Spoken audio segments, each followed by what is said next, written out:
of juicy drink tickets left if anybody needs one. Okay, sorry about that. All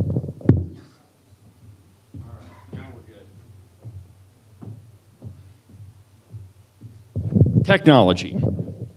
All right, so anyway, then we'll do the second debate topic, and we'll do it in reverse order. The third debate topic, we'll start in the middle and go backwards. Now, all of the topics, this is important. Nobody has seen them except for me. And I can assure you that every single one of them is right down the middle. And so if you've been paying attention at all, none of this should come as any surprise to any of them. Let's see here. The only other thing is I'm going to give them a minute to introduce themselves, and then we'll get going. Now, on your tables, you'll see that you have a green tea light. If you need a beverage or you need the waitress, go ahead and light that thing up, and a waitress will come over and get your drinks. You know, in Wyoming, it's politics and beer. I guess they go together. So one last thing. Candidates, when you enter the stage, please come right up this way, and watch this camera. It's a little bit tippy. So if I could have all the congressional candidates come up, we'll draw numbers, and then we'll get going.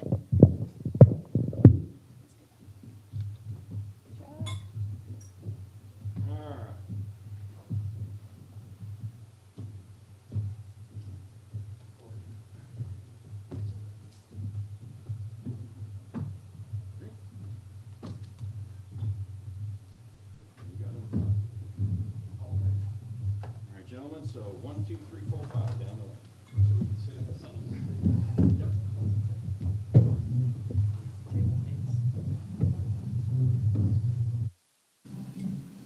Okay, so the only other thing I didn't mention is the topics. They're here in this envelope, and what I'm going to do is put them all in this jar, and I'm going to mix them all up and just draw them one at a time, or we are going to draw them one at a time. And at this time, I'd like to invite my co-moderator, Mike Ethorn, to come up, and we'll get him to draw the first question. And then after you guys introduce yourselves, we'll get to the first question. So we'll begin with Frank Chapman, 1 minute. I want to thank everyone for coming out tonight, taking this time out on this hot evening and sitting in this theater. At least it cooled down a little bit. My name is Frank Chapman. I'm a businessman, a rancher. Believe it or not, I'm a licensed outfitter. And I live in Wyoming because I just love it here. I love horses, I love hunting, fishing. Everything there is with Wyoming is just amazing. And I think that we all share that belief. The reason that I am the best candidate for representing you is because I understand how to represent you in a partnership for constituent interests. When you have an issue, I'll be there. And not only will I be there, but I'll know how to take care of that issue, whether it's the National Park, Forest Service, whichever agency you're having issues with, I'm going to be there. So I just want to thank you guys again for all coming out. I look forward to getting these questions, and thank you, David. 1 minute, Steve Freeze.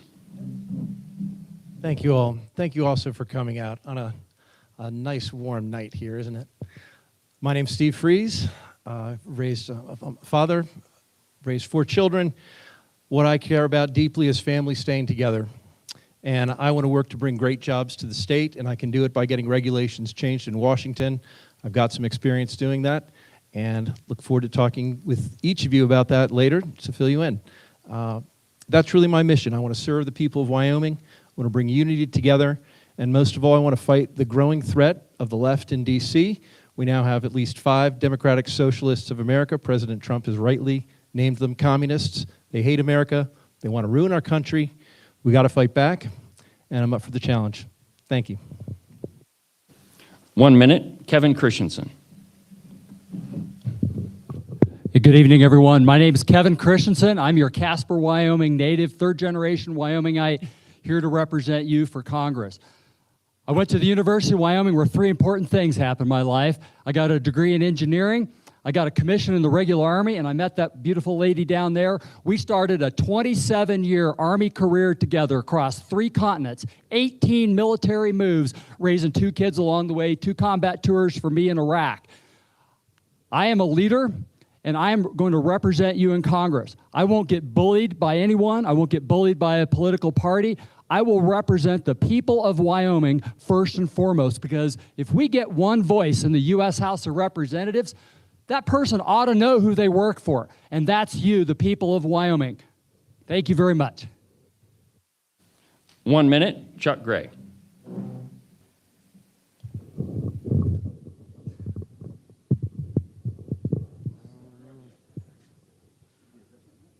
Well, I'm Chuck Gray, and it was about 10 years, a few blocks from here, that I first decided to get involved because I was tired of insider politicians who would say one thing during campaign time and then do the opposite once they were elected. And I built a track record as a state legislator and now as Wyoming Secretary of State of action, of doing the work of the people of the state of Wyoming. The ultrasound bill, the first pro-life bill in over 30 years, voter ID, proof of citizenship for registering to vote. I don't back down to the insiders. I don't back down to the left-wing media, and that's why they hate me and why they lie about me so much. And that's the leadership that we need in the United States Congress, that I've shown that I can bring to the table to do your work, the work of the people of the state of Wyoming. So I look forward to talking about these concrete issues and talking about how we're going to advance your will, the will of the silent majority in the United States Congress. 1 minute, David Geralt. Good evening, everybody. I'm David Geralt. I was raised right here in Casper, Wyoming, and I'm proudly the son of two legal immigrants who immigrated from Cuba and Costa Rica and decided of all places to settle right here in Casper, Wyoming, raised me and my two brothers with a deep appreciation for the freedoms and opportunities of this country and this great state. That commitment then led me to serve in the United States Army, where I served in the special operations capacity, deployed twice, and relevant to this position, I spent 4.5 years working on Capitol Hill, working with and advising different members of Congress on how to draft and pass federal legislation. As the only person on this stage with combat leadership experience and real-world direct federal policy experience, I'm looking forward to diving into the issues that I hear most frequently about: cost of living, the economy, defense of our public lands, and of course, ensuring that the American dream is protected not only for us right here in this room, but for generations to come. Thank you all for coming and looking forward to the debate. All right. Now, before we read the first statement, let me just tell you a little bit about our debate topics. You'll notice that they're not questions, they're statements. And the reason for that is if you ask a candidate a question, there's a pretty high likelihood that one of them might just say, yeah, I agree. Okay, that doesn't tell you anything about the candidate. So all of our debate topics are a statement which forces the candidate to take a position on them.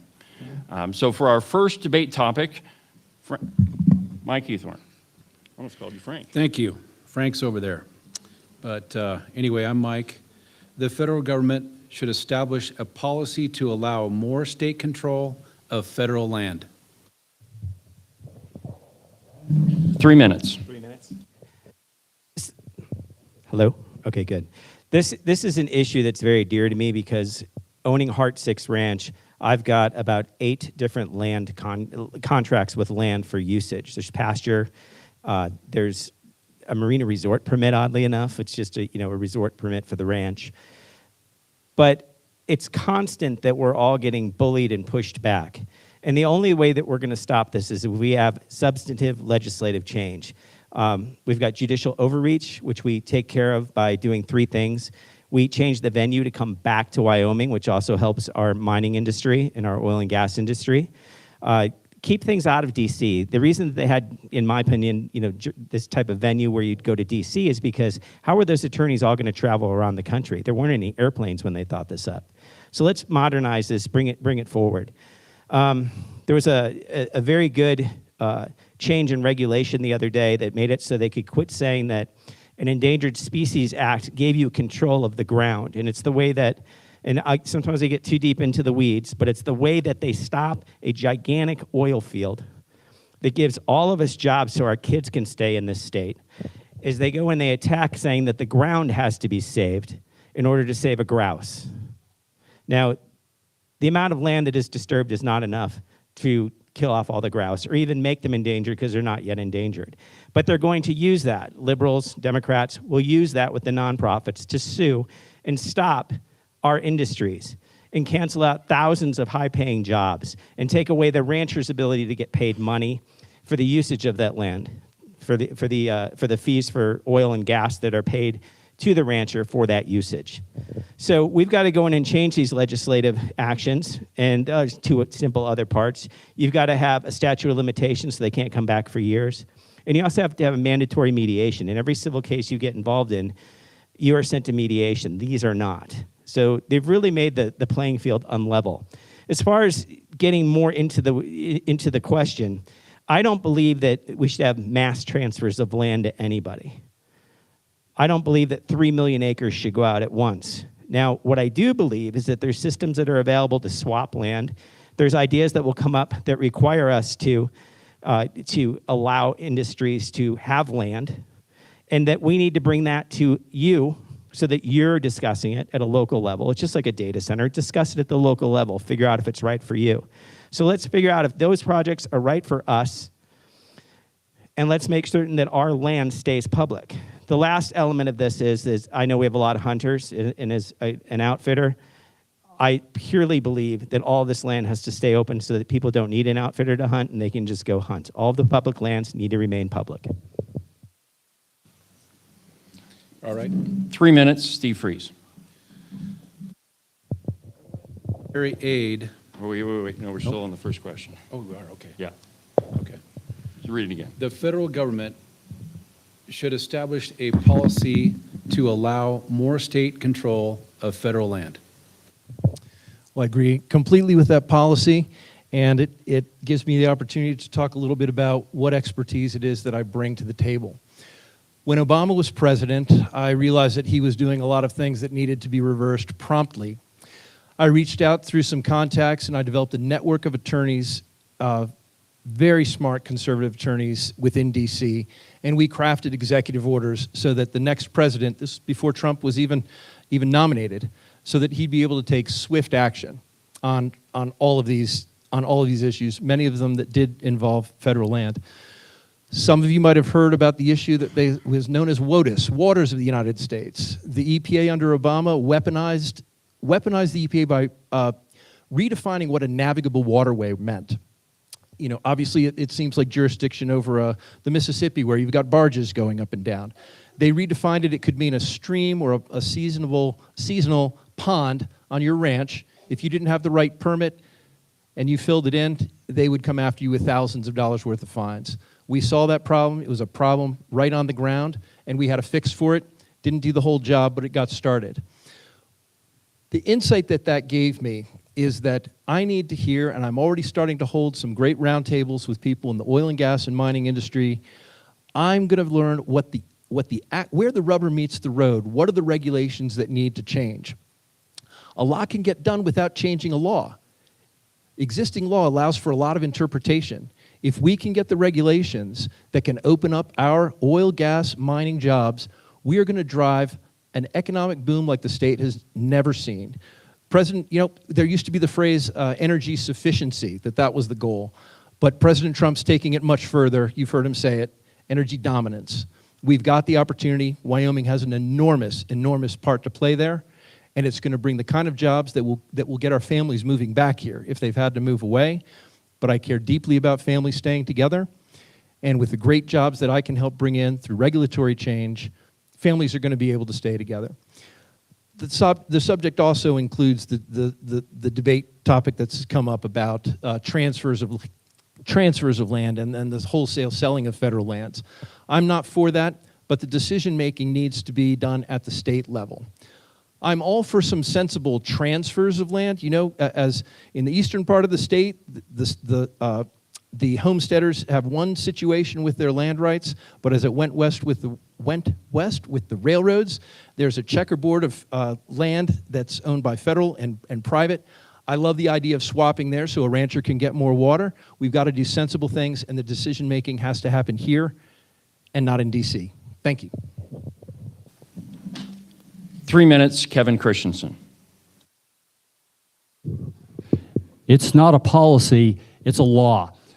I'm the candidate that has practical experience managing public lands in the state of Wyoming. I managed public lands across 10 counties in the state of Wyoming. 8 million acres of public land, 13 million acres of mineral estate. there are 3 laws that are holding us back that I personally worked with for 6 years that we're going to get fixed. Today, an unelected, low-level agency official in Washington, D.C. has more authority over public lands in Wyoming than our own governor does. In a state that has half of our lands managed by the federal government, that's out of balance with what we need here in Wyoming. We're going to amend the Federal Land Policy Management Act. We're going to amend the Multiple Use and Sustained Yield Act. We're going to amend the National Environmental Policy Act. Those 3 laws enable unelected bureaucrats in Washington, D.C. to make those decisions. In our own state, we watched as the Rock Springs Resource Management Plan, the Public Lands Rule, closing off coal in the Powder River Basin that the Biden administration did. They did that over the top of our own governor, and I'm going to put an end to that. I know exactly what those laws are. Congress doesn't mess with regulation. Congress is responsible for laws, and we're going to go after the laws that directly impact the people in Wyoming. During my time as a public lands manager, I increased access to public lands by 80,000 acres. That's 80,000 acres right here in Natrona County that you can go hunt, fish on, including 8 miles of riverfront property. I've learned those laws, and I know exactly where we need to make those changes so that we can get the type of control over public lands. We're not going to own all the public lands. What we need is to have our say of complete control over that. And those laws changed will give us what we need. I am for strategic use of land exchanges when it makes sense. And I'm for using the Land and Water Conservation Fund to gain those key access points so that we can get access to those parcels of land that are in holding so that more people across our great state can help us get our tourism industry going full speed, as well as our energy industry as well. Those are the key things that matter to the people of Wyoming. I know those laws. I know exactly where we need to go to make those changes. In Congress, that will be a priority. We're going to gain back control of those public lands in the state of Wyoming, and we're going to use those lands responsibly. I'm proud of the work that my team did. You can go to the areas where we did energy work, and you can find out when it's complete, it looks perfect. It's there for the next generation, and we can be proud of that. It's there for all generations, not just for the wealthy. No sale of public lands. We're going to keep public lands public and private lands private. 3 minutes for Chuck Gray.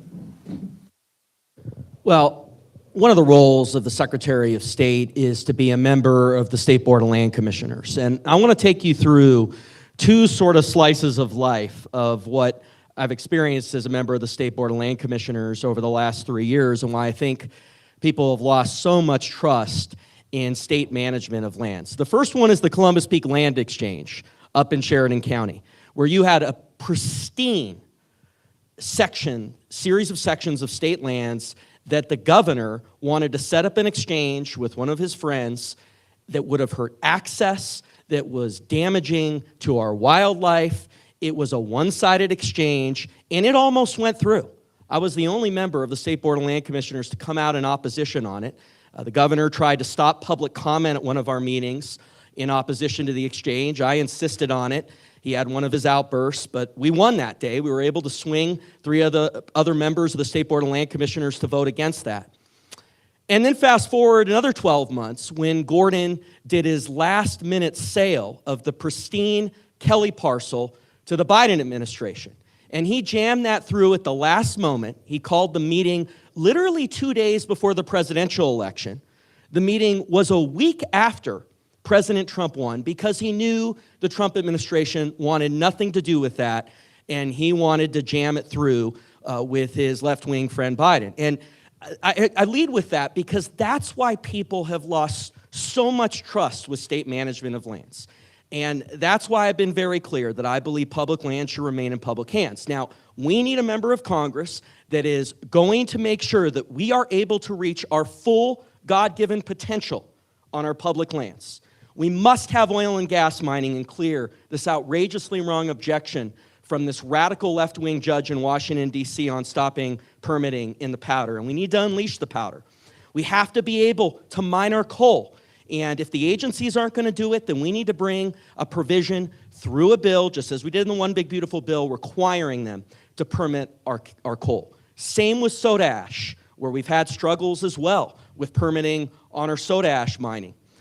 Grazing, we have to make sure that that is happening. Full multiple use and timbering. I mean, as we drive our great state and we see these closed sawmills, it's offensive to see what the federal government has done with the deadfall, the beetle kill. It's almost like they're the Joker and they want it to burn. So we need a member of Congress that is going to make sure that we're able to reach our full potential and have recreation on our public lands, full multiple use on our public lands. But I think that loss of trust with the state is real. And I think our next member of Congress needs to make sure that we have full multiple use on our public lands. Thank you. David Geralt, 3 minutes. Thank you. And as someone who grew up in this state, recreating on our public lands, I fully believe in the protection of those public lands. And they support our three-legged stool of the economy that is important to the state of Wyoming, that being tourism and recreation, energy development, and obviously agriculture. Multi-use principles are enshrined in the Constitution, and they're not up for debate. So our ability to produce energy responsibly on those public lands, produce and maintain public grazing rights so that our agricultural community can thrive and have predictability. The important component of this is Congress's role in this is to provide stability. So when we talk about timber production, like many of the people up on the stage are discussing, it shouldn't oscillate between administration to administration. What producers need for their capital-intensive business endeavors is to ensure that they have predictability for the next 10, 15, or 20 years. And Congress specifically needs to solve that issue, and specifically the House Natural Resources Committee. As the next member of Congress, I have the relationships and the network to actually make those things happen instead of just talking about them in the abstract. And it is true, there need to be reform to NEPA and FLTMA to ensure that local voices are being heard from the ground level up through our county commissioners, up through the state, and ultimately effectuated through our federal delegation. So I don't believe in the wholesale of public lands. I believe where parcel exchanges are desired to take place, that should come from local governance. And ultimately, if there are disposals or transfers that are identified and that they want to take place, the federal government should execute those sales and those transfers in an expeditious way. Thank you. Next, Kevin Christensen, 1 minute. If you want to. Yep, 1 minute for Kevin Christensen. Here's the thing. You hear a lot about people talking about public lands. There's one candidate that actually has worked public lands. I've worked with farmers. I've worked with ranchers. I have relationships with the oil and gas companies, the mining companies. We mined 1.7 billion tons of coal out of the Powder River Basin during my time managing those leases. We're powering our nation with that power today. I know exactly what we need to do to unleash that energy potential for the state of Wyoming. But what's crucial is that we have that say over those major federal actions that take place in the state of Wyoming. And I'm going to bring that back home to the state of Wyoming. Our future governor is going to have that capability for us. 1 minute, Steve Freeze. Sure. There is obviously more than just a regulatory aspect to it, and the laws do have to be reformed and they do have to change. My point is that while I have not always had the answers myself, I do have a knack for getting the people in the room that have the solutions. I've been able to build teams of people that have come up with thoughtful solutions that will affect Wyoming, that will affect other states as well. So I'm grateful for the opportunity to just share with you again that having a network in DC, which is something a few of us do have, it is of value, and I want to put it to work for all of you. Thank you. 1 minute for Frank Chapman. Thank you again. It's amazing how long it takes to come back all the way around, right? The issue that I'm hearing here from everybody is the following. When a Democrat president comes in, he signs a bunch of Washington elite orders to go out and get his people what they want. When a Republican comes in, they go and they sign the opposite orders. That's politics as usual. I'm not willing to stay there. I want to reach across the aisle, work with the other side, and I want to amend laws in order to restrain this judicial interference. I want to amend laws in order to keep the Washington elites, who I don't know, out of Wyoming, but I do know you guys, and I want you guys to have the say in what happens. And if we bring that back, change the judicial aspects of it to bring it back to Wyoming, you get to show up, you get a voice. That's what's important to me. We bring it back, we change those laws, and we get our decisions enacted to protect Wyoming. All right, thank you, gentlemen. Our second topic for this evening is... So here's the way it works again. So we go 3 minutes all the way down. So first speaker, second speaker, third, fourth, fifth, and then we switch. And the third speaker gets 1 minute, second speaker gets 1 minute, first speaker gets 1 minute. And then the second topic, which is the one I'm about to read now, we start with speaker number 5, which will be Mr. Geralt. Then you'll get your 1 minute rebuttal, and then we'll keep going back and forth. Okay, so the second topic for this evening is Congress should take steps to curb the use of executive orders. And we begin with 3 minutes, Mr. David Geralt. I think this is the most important question before us, and as people look to make their decisions, what's most important is that the person who's elected to represent the state of Wyoming understands Congress and understands that institution. As Article 1 of our U.S. Constitution, it is the preeminent branch of our federal government, and all of the power should reside with the Congress. And again, not exchange between administration to administration. I hear a lot going door to door, speaking with people about the sort of political divisiveness that exists, not only here in the state, but across the country. And the solution to that problem is a more robust Congress, a more aggressive debate. That is where the people's voice is heard loudest and where it's closest to the people. Every 2 years, we have the opportunity to elect, re-elect, or choose a different person to represent each district and state across the country. Congress should have the power, and they should be more ambitious and aggressive in their lawmaking. Again, that provides an opportunity for the American people to operate with continuity, with predictability. And when we talk and listen to other people about the cost of living or about groceries and housing, the thing that they're demanding more than anything is predictability for the next 10 or 20 years. They don't want to have to wait on the next executive order. It's unfair to them. It's unfair to us to have to wait 4 years and vote with 340 million people. It's very hard to access that sort of government. So that's not what the framers intended. What they intended was a closer government to us, the ambitious and aggressive Congress that was enshrined and envisioned by our founding fathers. We should return to that. And if we want a better America, a much calmer and a return to a more peaceful country, that's what we should be striving for. And that's what I'm striving for throughout this entire campaign. And given the opportunity to represent this great state, that's exactly what I'll do in Congress. Thanks. 3 minutes, Chuck Gray. Well, we need a Congress that will codify and ensconce in law President Trump's very important executive orders to advance the will of the American people. One of those is proof of citizenship for registering to vote, which we got done in Wyoming. Despite the fact that we had a governor that would refuse to sign it, we made sure that that was going to become law in the state of Wyoming. And now we need that baseline election integrity standard in federal law. President Trump put that in an executive order pursuant to federal law, and the Election Assistance Commission, the EAC, refused to enforce it. That's why we need the Save America Act, proof of citizenship for registering to vote, voter ID, banning the mutilation of our children, banning the transgender surgeries. We need to codify President Trump's executive orders on stopping the Wall Street speculation on our housing.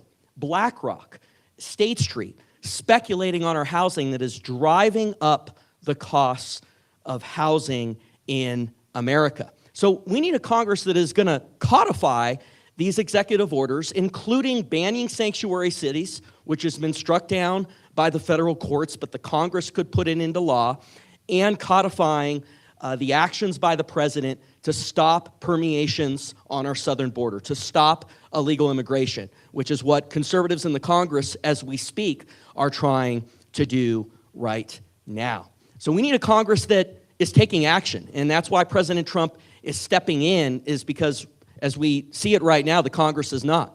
And then when we have a radical leftist like Biden, who is issuing illegal executive orders, unlike the ones that President Trump is doing, which, as you read them, they are very well crafted by his legal counsel pursuant to federal law. But when you have Biden trying to institute woke DEI policies in universities, stop education at Wyotech by taking away funding of vocational education. We need a Congress that is going to do all they can to make sure that those executive orders are struck down, and in fact do the opposite in federal law by ensconcing conservative policy to reverse those executive orders from liberal presidents. So you need a Congress that is vibrant and is carrying out their Article I duties pursuant to federal law. And I have a track record of doing that, of getting these things to the finish line, not just talking during campaign season, not just spending millions of dollars in campaign season making these promises, but actually following through, whether it's voter ID, proof of citizenship for registering to vote, stopping Democrats from crossing over into our primaries, getting access to markets for our coal, stopping the funding of abortion at the University of Wyoming, have a track record of getting a strategy to get these policies to the finish line. 3 minutes, Kevin Christensen.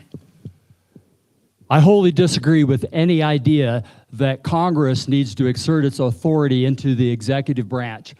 Our president has the authority granted to him in the Constitution to execute executive orders, and our secretaries are authorized to give secretarial orders. Those secretarial orders fall within the boundaries of the laws established by Congress. Congress's job is to make those laws and stop making ambiguous laws that courts, liberal courts, are then later interpreting and making case law and perverting that law. Let's focus on what Congress actually has to get done. Congress doesn't need to make executive orders. Our President of the United States has granted that authority within the federal authority of the laws that he has. What does Congress need to do? How about passing the budget on time? Congress hasn't passed a budget on time since 1997, folks. Who gets to keep their job if the last time they got their job done on time was 1997? We've been passing budgets that exceed how much we bring in. We're putting out budgets that have racked up nearly $40 trillion of debt. That's debt for your grandchildren that are out there. We're taking loans out of the Treasury that is basically paying for interest on loans that we're taking out to pay the interest. Folks, if we did that in our personal finance, that would be called fraud. So my point is, Congress has got a job to do. It's mandated in the Constitution, and it's about time members of Congress don't go on recess when they don't have their job done. They don't get paid. We just had the longest shutdown in government history, and members of Congress continue to get paid while the people that were out there working didn't get paid. That's the kind of thing that needs to focus on in Congress, getting work done. Congress used to be one of the most respected institutions in our nation. Today, Congress is one of the least respected institutions in our country. So Congress needs to focus on its job. Where do you go to find that? That's the United States Constitution. Let's start getting our job done on time and earning back the respect of the American people. It's about time. 3 minutes, Steve Freeze. I just need to say I'm invigorated by both of the comments that came here. Back in 2011, when I was building teams that were fashioning executive orders that Trump later used, I was at the table saying, can't we just convert these into law? And people were guffawing around the table because at that time, the idea of codifying an executive order was an outrageous idea. It hadn't been done. But soon enough, we got precedents. And now it is something that we can be done. And it's exactly the kind of thing that I want to see happen as well. Just to help viewers, the executive order is really the president telling the agencies how he sees it best fit to carry out the law that has been described. So they're not an illegal thing, except when people do things like President Obama did with DACA. He for months before it, he said he can't do it, but then he went ahead and did it. One of the reasons I got started on the whole project. I do want to say there's some things about Congress that really need to be fixing. And to my mind, one of the things at the top of the list is this illegal and insider trading that they're doing there. With my dad, I was in the investment business. We were buying and selling stocks to help make pension funds grow and hospital endowments grow. And it is outrageous to me that these folks can go into a room, hear a meeting, they know the stock's going to double in the next week based on what just happened in that meeting, and they walk down the hall and make a trade on their Schwab account or whatever. And if they called you on the way down the hall, you'd go to jail. That's insider trading. This has to stop. It's not going to make me very popular when I get there because it hurts me then. I know somebody's done a study of how many people go to Congress, they're of modest means, and suddenly, what do you know, 5-10 years later, they're multi-millionaires. This is one of the ways that's happening, and this is one of the things that has to stop. Another thing Congress has to do is create a lot more discipline about how they pass bills. Here in our state, we have one subject, one bill. You can't throw everything together, but that's what they do in Congress. They throw a whole lot of junk in there, and then anybody in the role for Wyoming ends up voting yes on something with a whole lot of garbage in it because there was that one great thing for the state. We should move Congress towards, we should have 40 votes a day, not one big vote we keep pushing off and pushing off and pushing off. That would be a wonderful thing to take to Congress. Eliminating illegal stock trading and one bill, one subject. But I have to say, I think it's been a great education for folks here to understand the actual things that need to get done. And I'm really looking forward to the opportunity to do that. It's exciting to get around the state and connect with people and see that I'm building the trust that people have to send me there because I really want to work for you. Thank you. 3 minutes, Frank Chapman. I want to bring you guys back because we've gone away from what the question is. The question is specifically, how do we deal with the executive orders that Democrat presidents put in and Republican presidents put in, and the fact that they flip-flop back? Now, there was one that was really interesting the other day that I was reading about, and Biden puts in an executive order saying we're going to protect X. Trump comes in, says the executive order is overreach, we're going to do X, Y. A liberal court somewhere gets jurisdiction because a nonprofit comes in, and this is how this works, it's a little bit technical. Nonprofit comes in and sues. They pick where to sue. So if you're smart, you know that there's certain jurisdictions that you can sue in, like DC. And then you're gonna get a liberal judge. So the liberal judge, interestingly enough, says, Biden's executive order is the law. Why are you messing with the law? Now, neither one of them are laws. Here's my question, and nobody in here can answer it. I mean, we can. Why are two presidents making two different executive orders? One's right, one's wrong. The reason is because it depends on which jurisdiction you pick, which venue you pick to get your judge. It's a jukebox. We're not going to solve it unless, as you guys are suggesting, we have legislation. So, ESA, Endangered Species Act. How do you solve the problems with that? The overreach to protect the ground, to save an animal that's never even been put on the list. You have to pass legislation. But what people don't realize is that we're not the only state with problems.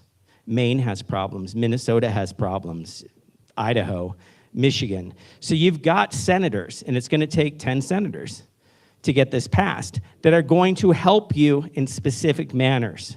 Now, to use that help and get something done, we need people that get along with the other side. Their opinions are not absolutionist opinions, and they know that they can make a law that works. We don't need to win all the time. Ronald Reagan taught us that. If we can win 70% of the time, we're going to move it forward. But these executive orders will keep filling the void of bad legislation or lack thereof, and they're going to keep burning us like they do right now. Earlier, Steve talked about puddles in my field. The way that works, and we've got a little time, so I'll go through it real quick. If there is a Democrat, if the water falls on the top of the mountain and runs down to the field, they own from the top of the mountain all the way to my field, even if it isn't connected to a river. During a Republican, they changed that. The water flows up from the river to the high point, and that's what's protected. This is ridiculous. We need good leadership that works with the other side, so they go in there and actually pass legislation that makes sense to us to bring the decisions back to you, the Wyoming people, to us. Now for our rebuttals, we'll begin with 1 minute, Kevin Christensen. Here's the bottom line. The power of the president to yield executive power and to put reasonable guidance out to his departments is absolutely within the law. Any attempt by Congress to try to curtail that, I believe, is unconstitutional. Congress has work that it needs to do, and that's laws. We need to go back and revisit laws that have been passed in the previous centuries that are still out there, and we need to make those work for us today. Congress has plenty of work to do. It doesn't need to do executive orders. Our executive branch and our president has that authority. Chuck Gray for a 1-minute rebuttal. Well, one of the most outrageously wrong and illegal executive actions that we've seen was when Biden issued these resource management plans across the state of Wyoming, trying to shut down every single one of our industries and recreation.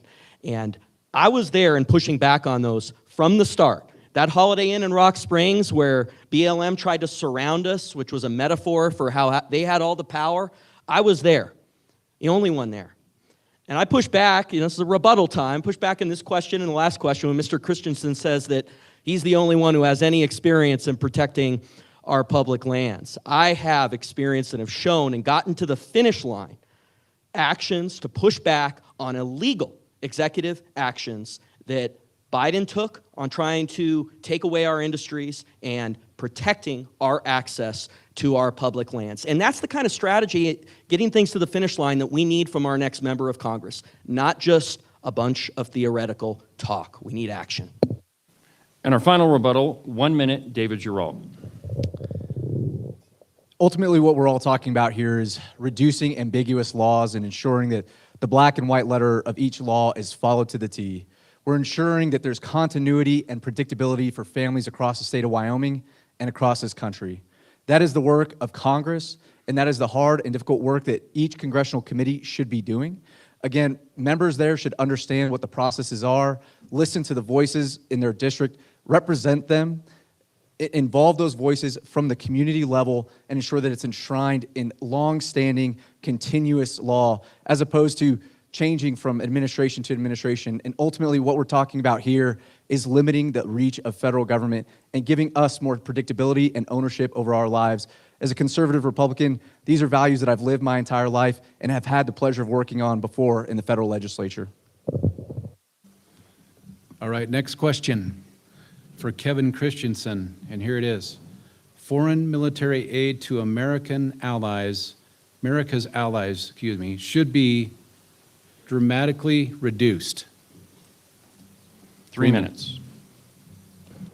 We fight wars as a coalition. I commanded a task force in Iraq in 2007, 2008 that had military components from other countries in my command. When we go to war, we win because we go to war as a coalition. If we fight alone, we stand alone. We build tough relationships with countries, and we go to war, and we make treaties with them so that we don't have to go to war. Those treaties and military aid is an important part of how we execute our military strategy. We are the preeminent world power, and we have to be able to do that.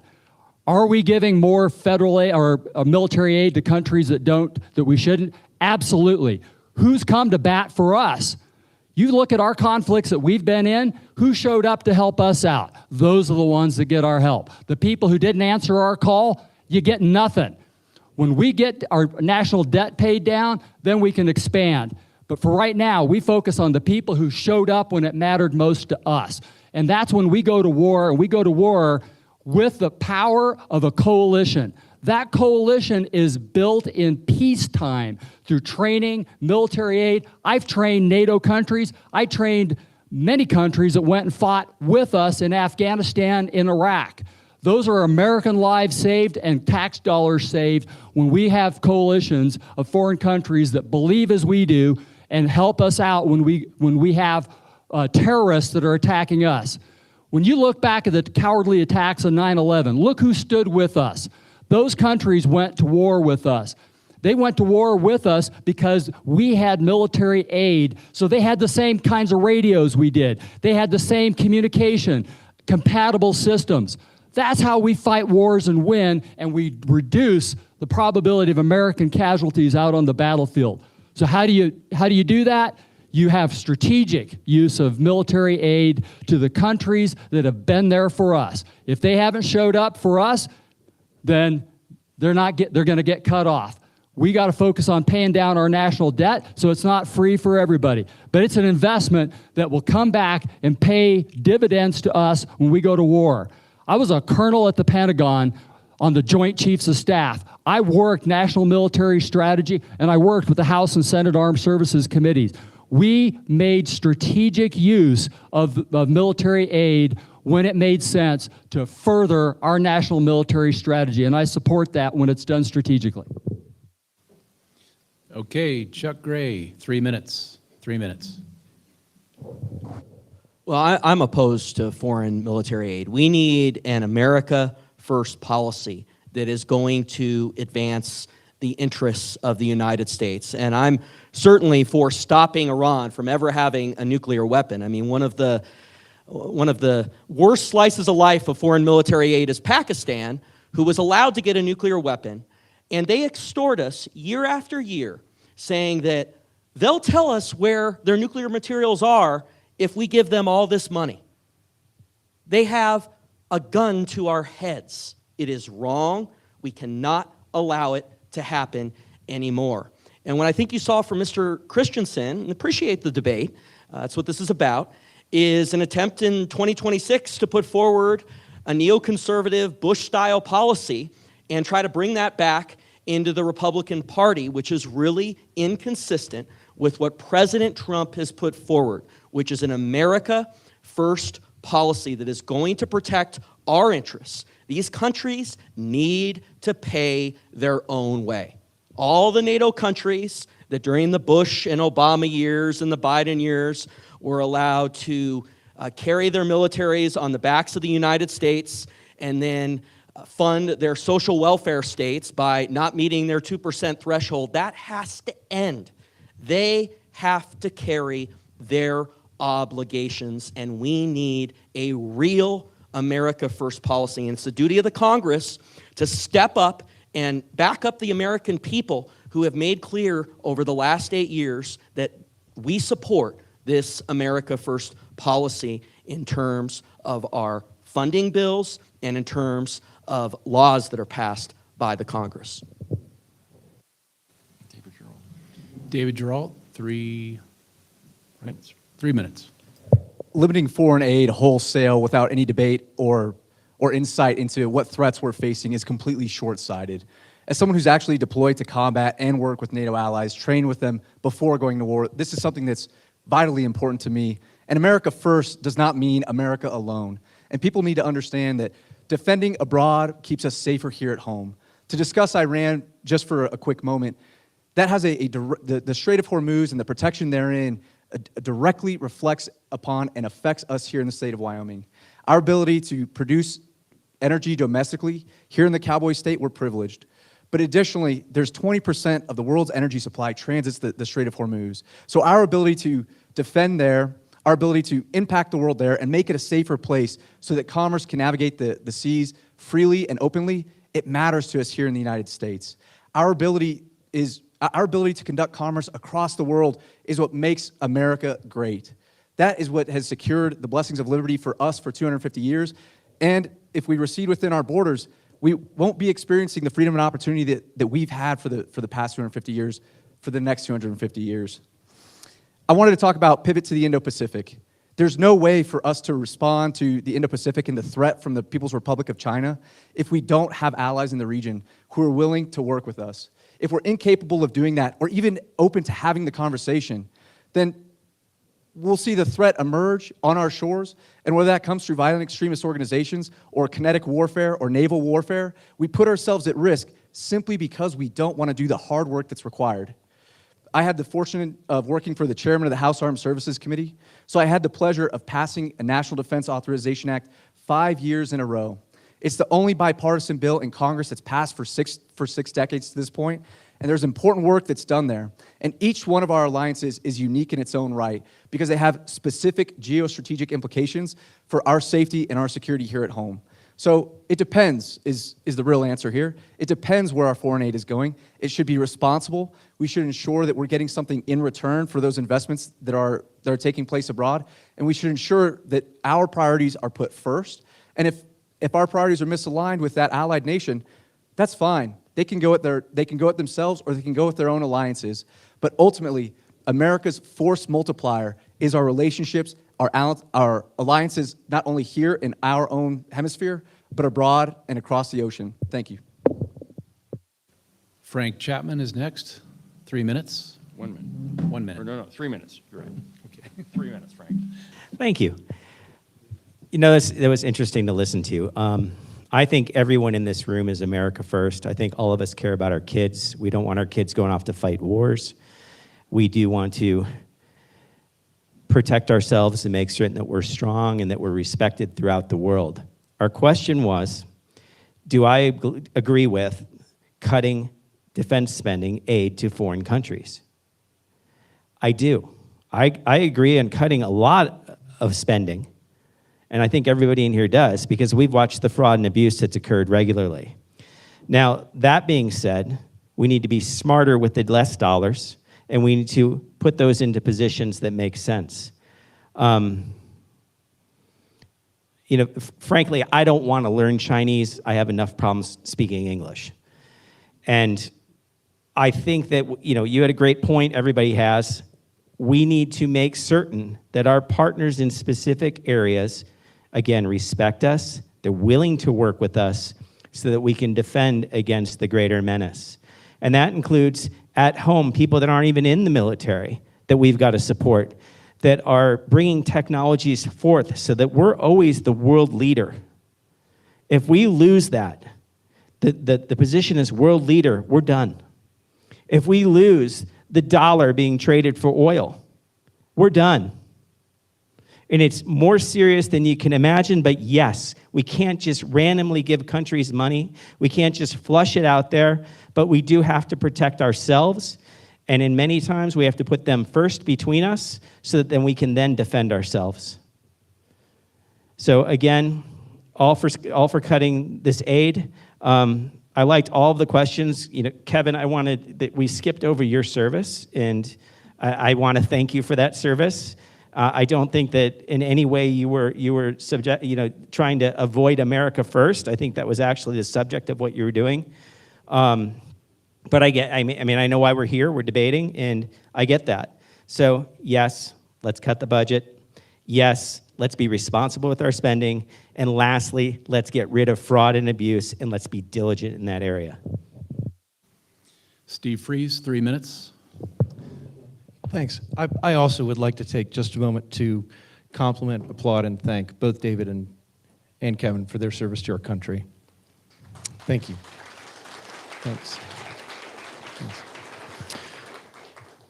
An element I'd like to bring into the conversation here, too, is one of the things that's going to come up for the next congressperson representing Wyoming is going to be continuing funding for Ukraine, and at what level. I agree very much with Chuck that our military spending has enabled the European countries to fund their generous welfare state, which has led to other problems that Europe has as well. And we do need to be very careful about those budgets. But let's think carefully and be grateful also for the strength that President Trump provided. Under Obama, Russia expanded. Under Biden, Russia expanded. But it was the posture and the strength position of President Trump that kept us safe by other countries knowing that he was not somebody to be messed with. He's the first president that has pushed the NATO allies to contribute, I should say, their allotted share of what they're supposed to be providing for their military care. And I just think it is incumbent upon all of us to be sure that I'm just gonna try to recruit you all to be reaching out around the country to be sure that your friends in other states are getting active to keep more people elected to the House. You know, we're a red state here. Honestly, I think most of us up here are going to have just about the same voting record. I think that's kind of fair to say. I really do. What's going to set us apart is the way we approach it and what we get done. But I think you're looking at a lot of good conservative people up here. I think you've got a great set to choose from. But what I want to say is that as we look forward to the future of our country, we need to be smart about how we're spending money. We can't be sending a lot of money overseas that we don't have. We can't keep printing money. We can't keep printing money because it's driving inflation, it's devaluing our currency, and that's what's driving the cost of living. That's what's making our dollar worth less every day, when the government keeps spending money that it doesn't have. And that's why military budgets have got to be looked at very closely. Thank you. 1 minute, David Geralt. This kind of relates to the question that we had answered previously, but what we're discussing up here is the difficult work that Congress should be doing, and it's establishing a geostrategy that makes sense for the people of America. We shouldn't be randomly selecting or investing in foreign aid. That's not throwing away money. That's an investment in the safety and security of our future. As someone who's expecting a son in November, this is critically important to me to ensure that, again, we are safe here at home. Sometimes we're going to have to partner with allies in dangerous places, and whether that's the Indo-Pacific, whether that's the Middle East, or Eastern Europe, we should invest wisely. We should use the technological advantages that our allies have enhanced and be able to use and implement them here at home in the United States, so again, that we can thrive and we can experience the same economic vitality that we have for centuries and decades before. Thanks. Chuck Gray, 1 minute. Chuck Gray, 1 minute. Well, another policy that is very important is the United States should remove itself. We must remove ourselves from the UN. I mean, you want to talk about waste. I mean, the wasteful programs they have that we pay into, the underwater basket weaving, the put prawns on a treadmill that they do research on at the UN. It's just outrageously wrong. It's nonsense, and it's time we say enough is enough. And thank you to the service of Mr. Christensen, Mr. Geralt, all of those who serve in the armed forces. And that's how we support them, talking to members of our military. As I travel across the state of Wyoming, we need an America First policy. And that's how we support our military, is by making sure that these other countries pay their own way. And you have to be strong to do it. Because if you start out in a negotiation and start out and say, well, we're going to basically continue everything, they're going to chip away at it as the appropriations process goes in. But Trump has been strong from the start, and that's why he's made progress, and that's the same thing we need from members of the Congress. Kevin Christensen, 1 minute. Here's the thing about foreign military aid. We're not writing a check to the foreign countries. We're training with them. Those coalition partners are key military capabilities that we take to war with us when that time comes. America First cannot be America alone. If we start advocating for this idea that we break our alliances and we break our relationships with foreign countries, that's going to be an America alone. Those foreign military aids, when done strategically, what does it buy? It buys training with U.S. military forces so that they know how we operate and they can work with us.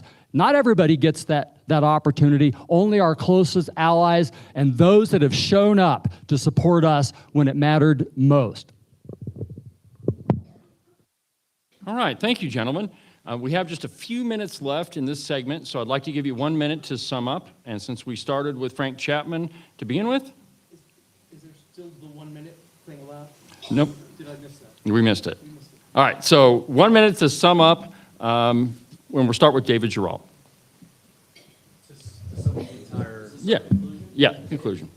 Okay, thanks. Well, thank you everyone for coming out tonight. Ultimately, the choice before us on August 18th is whether or not we want to make a decision about someone who has experience in the job that they're applying for. Very humbly, I have experience growing up here in the state of Wyoming, having served and having had the pleasure, the honor of serving our country abroad, and having also had the pleasure of serving in the U.S. Congress. Not only did I serve with the chairman of the Armed Services Committee, but I finished my time as a civilian working with U.S. Senator Cynthia Lummis on issues that matter most to the state of Wyoming: agriculture, trade, homeland security, and of course, national defense.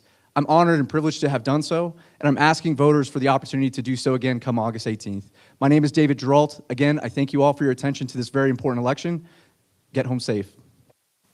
1 minute, Chuck Gray.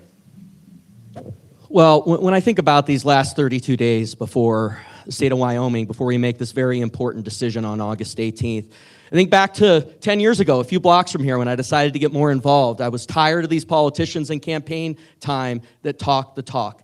And I ask you to think about, as you evaluate all these candidates, who has a track record of getting these things done and following through, because the pressures are enormous. The insiders, I've seen it with Gordon, when we tried to stop woke win and we got that done. When we brought through proof of citizenship for registering to vote. When we stopped illegal aliens from taking public benefits. Every single time, the insiders and the media tried to stop me, and I did not back down. We brought it to the finish line. Washington, D.C. is even worse. But I have a track record of showing that I get these things done.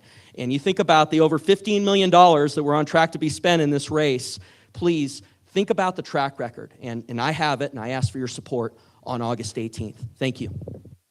1 minute, Kevin Christensen. On August 18th, we're going to have one of the most consequential elections, I believe, in Wyoming history. There's a lot at stake in this, and there's a lot that you can choose. What do I bring?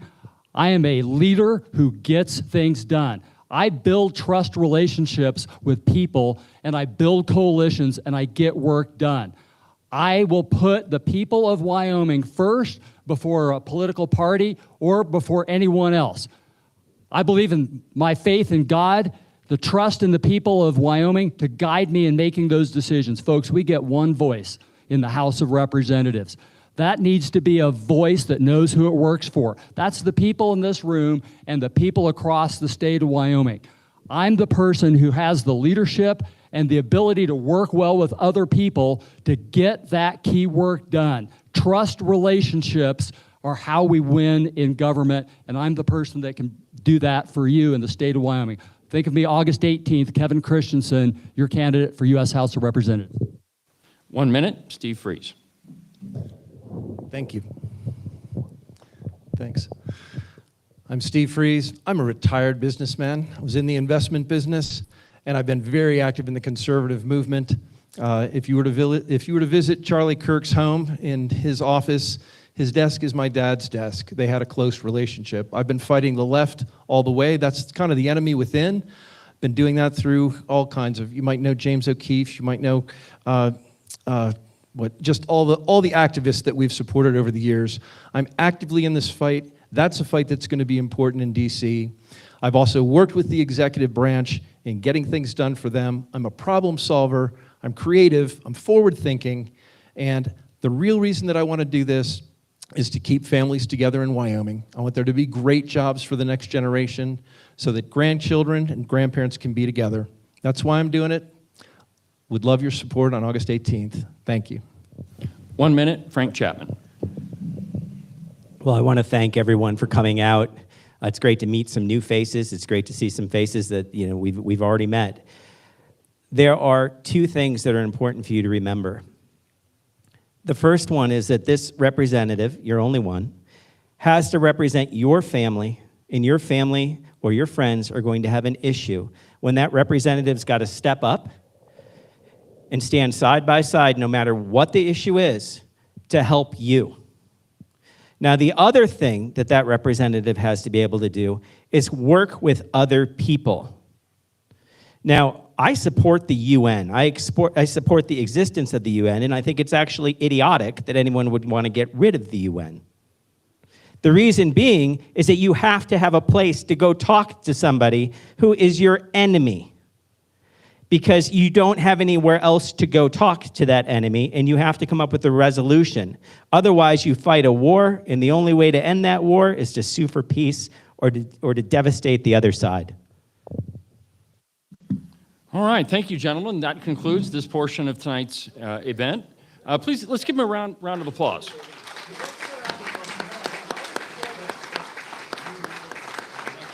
Thank you very much, gentlemen. Are we getting lit up here? Yeah. Okay. Can anybody hear me? Okay.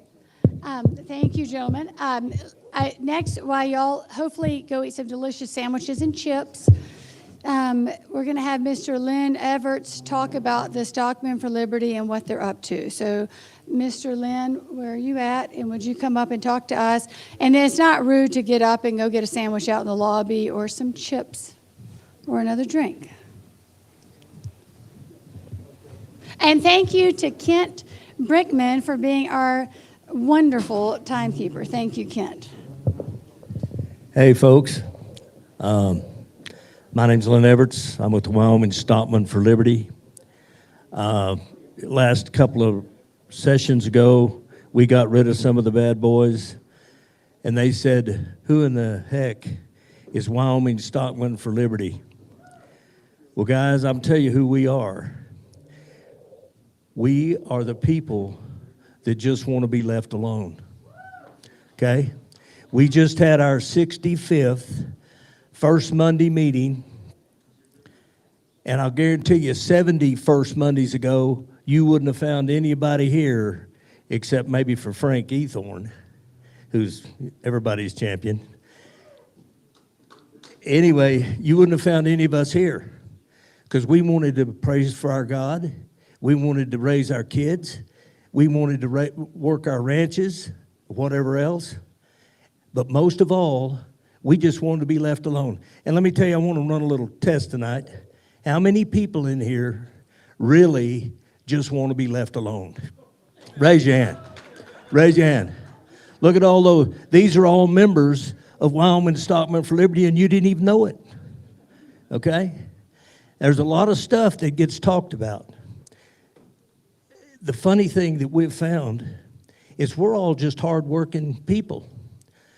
I mean, some of us, the only thing kept us out of college was high school, okay? But we've all been very successful. And the reason is because our contract is our word.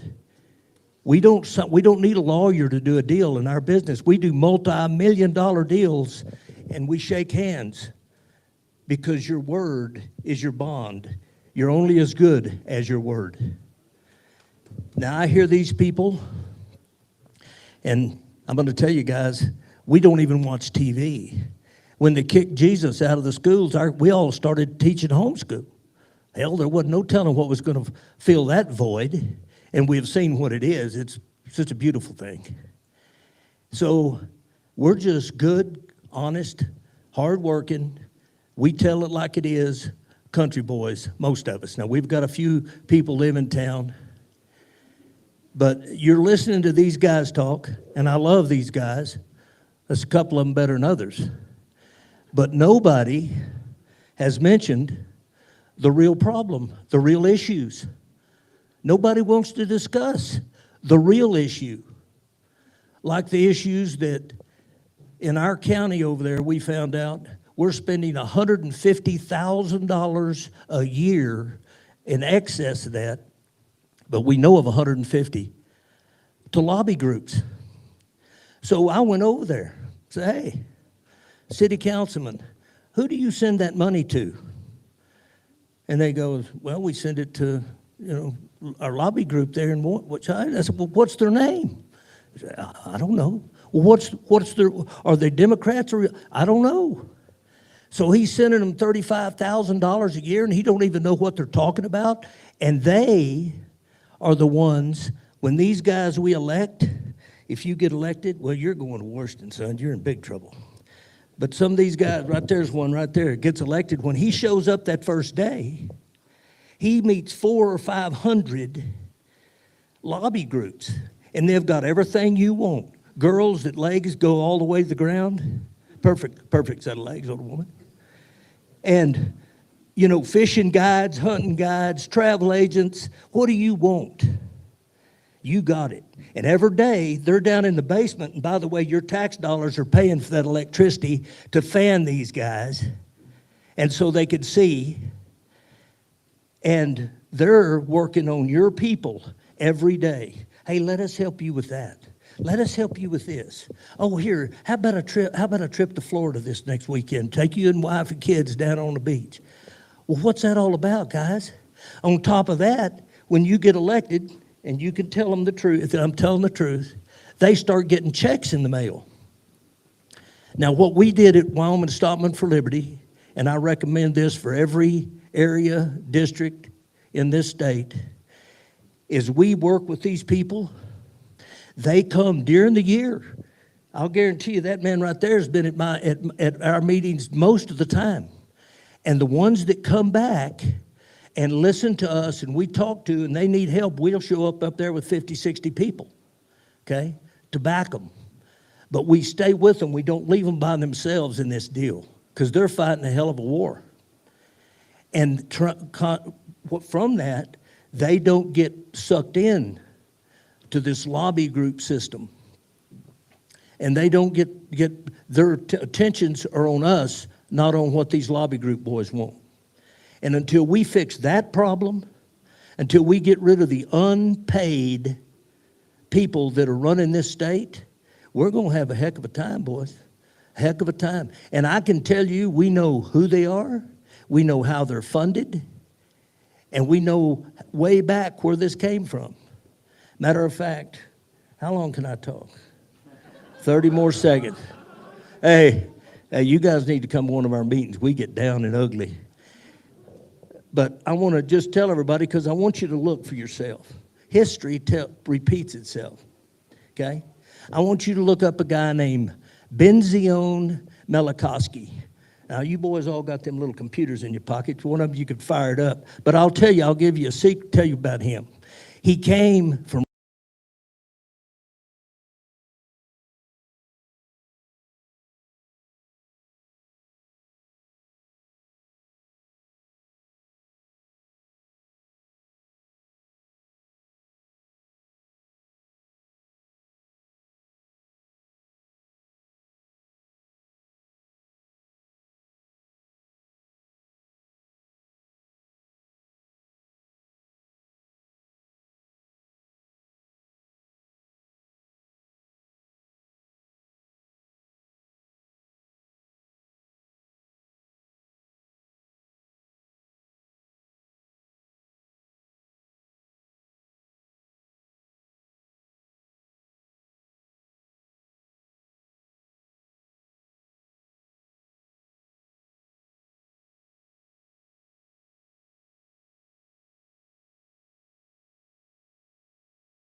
All right, let's get started. Once again, thank you all for voting in the straw poll. Are you ready to see some results?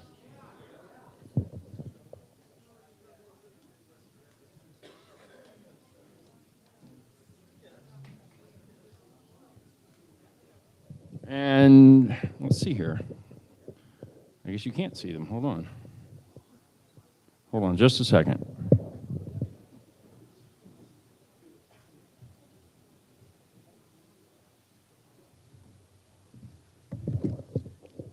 I gave my good announcement earlier when YouTube wasn't working, so I would practice again.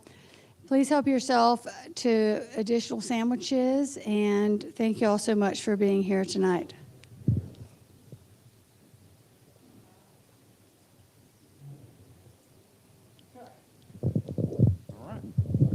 Well, there we go. So it looks like Chuck Gray came in first, Steve Freeze number 2, David Geralt third, Kevin Christensen fourth, and Frank Chapman fifth. So thank you all for participating, and now let's get to the governor's debate. All right, so co-moderating this debate with me will be Mr. Lynn Everts. Come on up.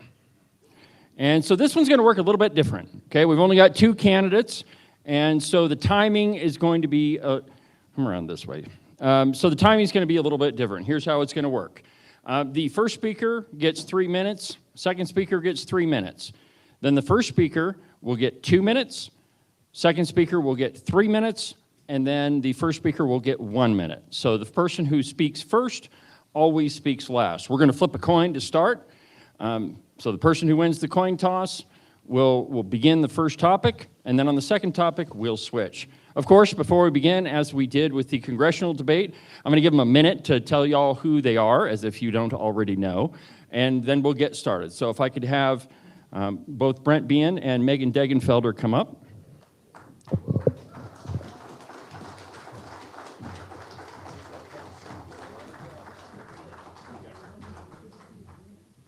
right, so here we go. Ladies first. Sure.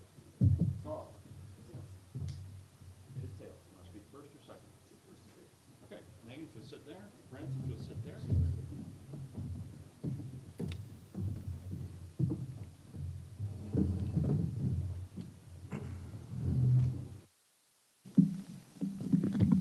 All right, so as before, I've got a number of topics, and nobody has seen them except for me.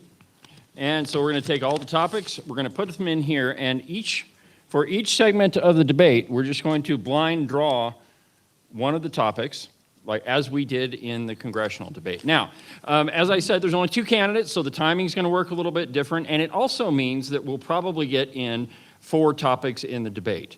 And so I'll start moderating the first one. My pal Lynn here will do the second one, and we'll switch back and forth. So you all ready? Okay, so 1 minute, and we'll start with Ms. Degenfelder. Tell us who you are. Well, good evening, Casper. It's so wonderful to be here in my hometown with you all. I'm just a ranch kid from Wyoming who watched their parents claw their way into the middle of class. I'm a University of Wyoming graduate who built a career in the coal and oil and gas industries. And I made the decision to run for superintendent of public education because I believe that we needed to reform education, which is exactly what I have delivered on the last 3.5 years. I'm running for governor to protect our way of life in the state of Wyoming. I'm running for governor to protect the sanctity of life. I'm running for governor to ensure our young people stay here and that it's more affordable to live in the state of Wyoming. And I'm running for governor to truly unleash energy dominance in this state. This week, President Trump delivered a message directly to Wyoming from the Oval Office regarding this race. He knows, he believes, and supports Wyoming and our ability to take the reins from Washington, D.C.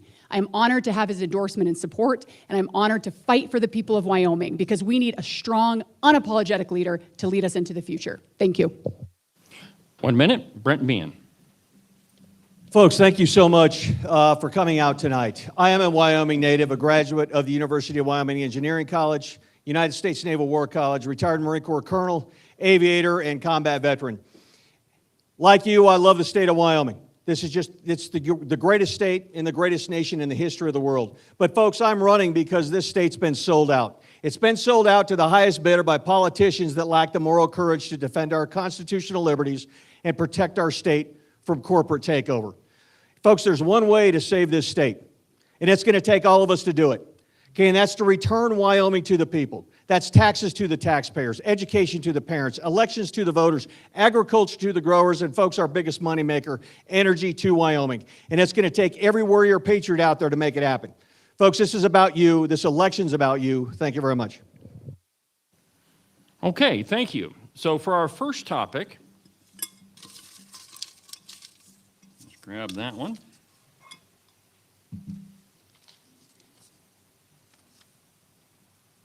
You know what? I'm going to let Mr. Lynn Everett do this one. My mother'd be so proud. Just read it. Cattle outnumber Wyoming's population 2-1, yet agriculture is not the top 5 of Wyoming's industries.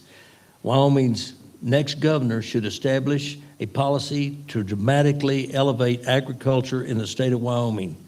What is that policy? And we'll begin with Ms. Megan Degenfelder for 3 minutes. Well, agriculture is indeed a legacy industry in the state of Wyoming. It not only provides food that we eat. If everyone in this room eats food, which I have an inkling that you do, then you should be supporting agriculture. It's who we are as Wyomingites on top of that. My family worked in the agriculture business for 6 generations in the state of Wyoming. They started in the Torrington area, and then when my grandfather was young, they moved west of Casper, had a half a section with no electricity and no running water in a 2-room shack. And they built that ranch into over 8,000 acres. They put everything they had into the state, into the industry that quite literally keeps us alive. So how do we do that in the state of Wyoming? How do we ensure that we keep supporting our agriculture industry? Well, number 1 starts with protecting them. Ensuring that those rights, those property rights, our water rights, are not stepped upon. Water rights right now. Water is going to be one of the most challenging issues facing the state of Wyoming in the next several years. How we ensure not only that we conserve our water, but that we protect our rights from downstream states that have stolen our water for too long. Not anymore. Not under Governor Degenfelder. We ensure that we protect our water. We invest in aging infrastructure systems so that we can be able to conserve that water. It also means making sure that our ranchers can stay in business. Unfortunately, my family is a sad story of that next generation not taking over, of having the inability to keep the ranch going due to rising costs and inability to make a living. I can count on 1, maybe 2 hands, the number of years that my family was profitable in agriculture. So how do we make it more profitable for families to be able to continue on in that legacy? And it also means ensuring there's a next generation of ranchers. How do we get kids more engaged earlier on? Everything in our economy, it starts with the foundation of our education system. I spent years, served as vice president of Wyoming agriculture in the classroom, talking about how we ensure that those curriculums get into the classroom so that kids grow up knowing where their food comes, but they also grow up wanting to get into the industry and having a pathway to be able to do that, because succession planning is key in our agriculture industry. So again, ensuring that property rights are not stifled, that we protect water, that we ensure also that we are not undercut by foreign imports. We have to create more marketing availability for our product. That starts with processing, but also marketing. There are foreign countries around this world that want our beef. They want our product. And so marketing that out and getting that word out. And then lastly, ensuring that we have succession capabilities. 3 minutes, Brent Bean. Folks, as governor, Wyoming will be the first state in the nation to where agriculture is declared critical infrastructure. We've got to do this. Okay, we know nationwide that we're losing 4 acres per minute, just as we're sitting here right now. Just over the last 5 years, we've lost 20,000 farms and ranches across this nation per year. This is unsustainable, it's untenable, and we cannot let that happen in the state of Wyoming. But we've got to ask, why are we losing so many here in our state? Okay, then we look at all the restrictions, all the regulations on our growers right now, whether it's ad valorem, whether it's depreciation, all these things that are inside of our state that we can control. We got to take a look at things like the beef checkoff. We got to take a look at things like, hey, if your brand's registered down in Cheyenne, why do you have to pay to go from county to county? We got to look at these programs that are out there. They've been out there for a long time, but are they serving their intended purpose or not? And if they're not, they either need a rudder steer or we need to get rid of them. But our growers are the backbone. We look at our state seal. Half of our state seal is agriculture. We know that's grain, it's livestock, it's mining, and it's oil. Half of that is agriculture. And agriculture under the current governor is down 22%. 22%, folks. We also see that our growers, the suicide rate in our growers is surpassing that of our veterans. Folks, this is completely inexcusable. So when I look at this, when I look at agriculture as critical infrastructure, this is ammunition to protect our water because we need that water. And with all the 7 compacts that we have and the 3 decrees that we have, when it comes to our water in this state, folks, I will never agree to anything more than what was originally agreed to back at those respective dates. We're not going to do that.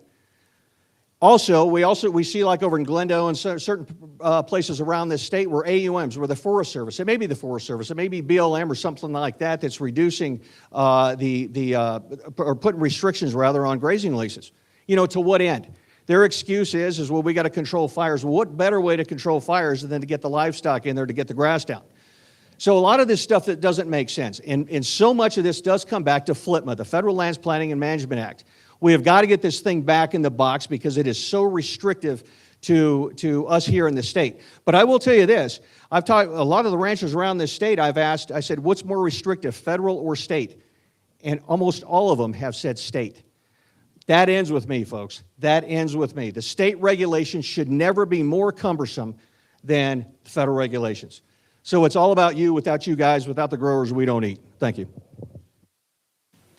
2 minutes, Ms. Degenfelder. The other thing I would add is when you look at the federal portfolio in the state of Wyoming and the need for our governor to step up and to fight against harmful federal policies, to ensure that we have a partnership with this current administration, the Trump administration, Congresswoman Harriet Hageman, who has also endorsed my campaign, to ensure that we are working together to create more localized management so that we do not have whiplash in the White House where these radical environmentalists are trying to destroy our industries. When you look at the previous 30 by 30 plan, and it was all about conservation, they come first for the industries that I worked in, coal, oil and gas, or fossil fuels. But next is agriculture, reducing AUMs, looking to keep no productivity going on these lands. It's not good for Wyoming. We need someone who understands how we fix these problems. You can have politicians that stand up here all night and talk about the problem and how bad we need to fix it. You need someone who knows how to do that and has a plan to do that. That's exactly what I bring to the table and what I will do to protect our agriculture industry.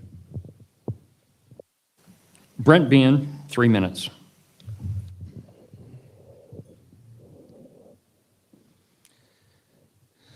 The great thing about not being tied either to the federal or the state bureaucracy is I'm not indentured to the state or the federal bureaucracy. So I'm going to do what's in the best interest of the people here in the state of Wyoming. We know right now that Fremont County is pretty much the epicenter for the rewilding. Okay, it's also gone up through Sweetwater County. And we know with the Sweetwater BLM RMP of a few years ago, we know the rewilding that's going on over there with the buffalo, the western side of this county with the bighorn sheep. Folks, this biodiversity, okay, this trophic cascade, these things that are coming into our state, they're taking our ag land out of production. And I don't care who's sitting federally. Bottom line is, the answer for me is no. We know that Article 1, Section 8 of the U.S. Constitution defines Congress's powers. And folks, outside of that, it is a 10th Amendment issue. Okay, and if it's not in the best interest of the state of Wyoming, my answer will be unequivocally no. It will. Again, our growers, they are the backbone of this state.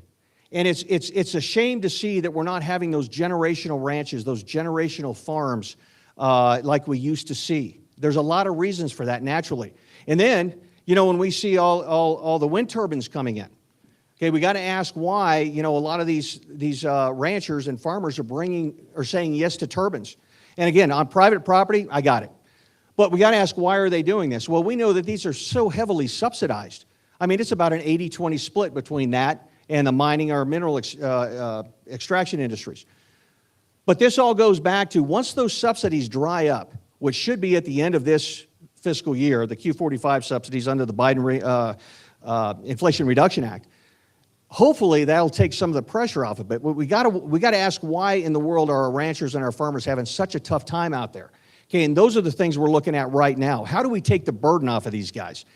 You know, and then when it does come down to these markets, I've been to so many small butcheries around this state, and the first thing I ask them is, what do you need state-wise to grow, to have the opportunity to grow? And it's not money or anything like that. What do you need regulatory-wise to be reduced so you can grow?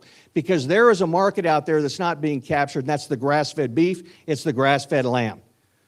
Okay, right now we know it's all monopolized by the big four or the big one south of Denver, if beef, lamb, respectively. Folks, we have got to come up with better solutions for this and at least get the market out there to where we have it, to where we give the growers those opportunities, to where we in Wyoming, if I want beef, Wyoming beef on my table, then I want Wyoming beef on my table. That's just the way it is. So, folks, this is where I'm going with agriculture in this state, and it's huge. We cannot wait anymore to make this happen. 1 minute, Megan Degenfelder. Just going to close with action. I want to be very clear so you know exactly where I'm going. Number one, water. Negotiate Colorado River. Number two is going to be able to invest in our aging infrastructure for water. Number two is all about marketing our products and ensuring that we have processing capabilities and potential in that area. Number three is all in on education, making sure that we create that pipeline for the next workforce. Number four is looking at our farm loan programs, particularly at the Office of State Lands. How do we make that more affordable for our ranchers? And last is ensuring that Wyoming has control of decisions, not the federal government.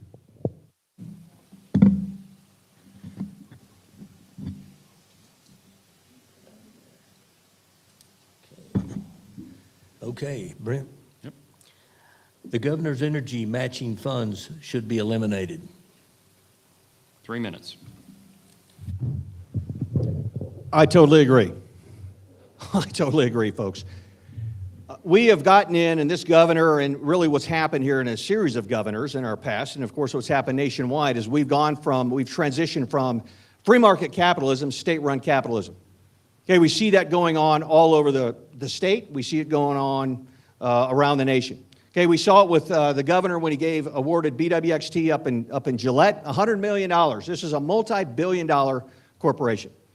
Okay, when I look at energy, the first thing I'm going to call for is the repeal of House Bill 200.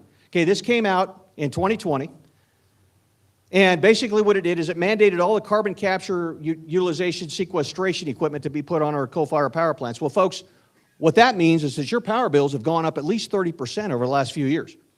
Okay, I know that the guys over in Lincoln County or on Pacific Power, that they're paying between $90,000 and $150,000 annually for their center pivots over there, and I know they're not alone. This is unbelievable. Our energy costs in this state should be at or near zero. We export 80% of our energy. I mean, this is unbelievable. Then I want to go in, and I tell you, so energy matching funds, absolutely no. I'm opposed to it. Okay, then I want to renegotiate our mineral rights. Okay, we're getting 48 cents on the dollar. The Fed gets the other 52. 50%, there's a 2% administration fee in there. Well then, why is Alaska getting 90? Okay, my answer is I want more.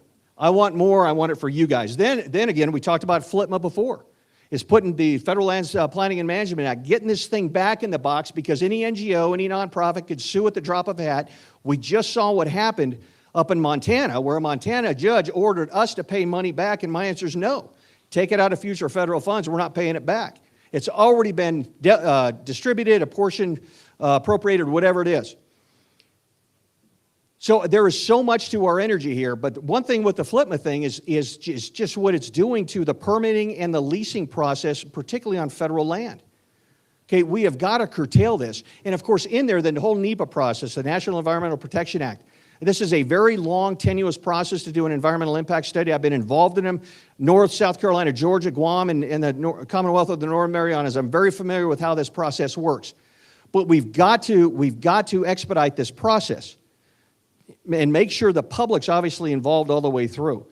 But folks, my answer to all these renewables, is what's been going on, is absolutely no. We're not doing that anymore on state land. So we're gonna do something quite a bit different. Thank you. Megan Degenfelder, you got 3 minutes. All right, so number one on energy matching funds. So first, let's start out with that government doesn't create jobs and the economy, the private sector does. The government's role really is to create an environment where the private sector can thrive. And that means getting rid of regulations or red tape or whatever makes it less cost-effective and less timely to be able to have production in the state of Wyoming. Now, when we talk directly about the matching funds, I want to know whatever deal is the best for Wyoming. I'm a negotiator. That's been my career in the oil and gas business. And so if you can tell me, particularly in an industry that pays the lion's share of taxes in this state, if you've studied our tax structure, you know that the mineral industry is our bread and butter. If I can tell you I have $1 today that is going to make me $5 tomorrow, I'm going to negotiate for that $5. I want the best return for the state of Wyoming. And so to say we're never going to do that for the industry that literally is a net return on investment in the state, completely short-sighted. I want the best for Wyoming. I want revenue to not come off the backs of any one of you in this room, but from the industries that can do that. And we're able to do that if we put together an environment where they will produce more energy in the state of Wyoming.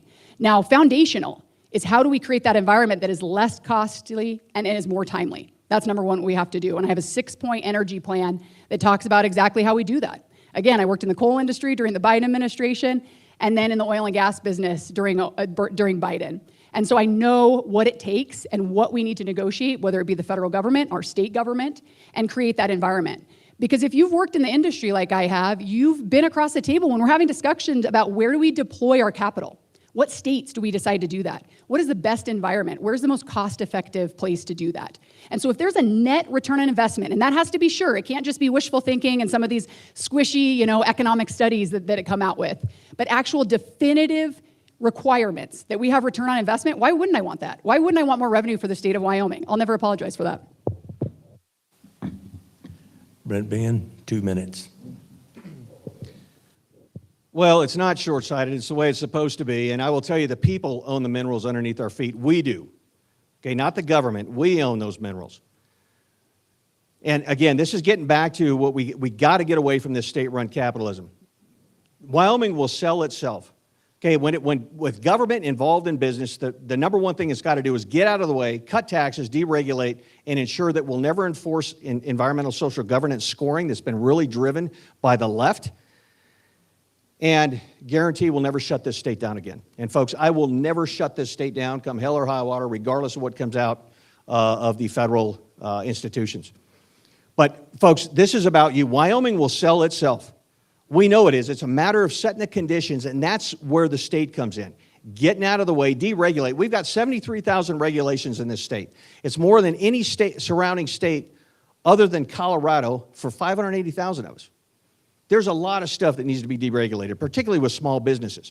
But what I do know, and whether AI comes up or not, I mean, there's a bill I want repealed right away, and that's HB 88 from 2010. And that gave AI these multi-billion-dollar industries huge breaks in sales tax cuts.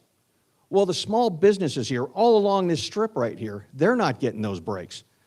Okay, this again is a state-run capitalism we're so used to doing, and it's become the norm. We got to get back to free market economics here. Ms. Megan, 3 minutes.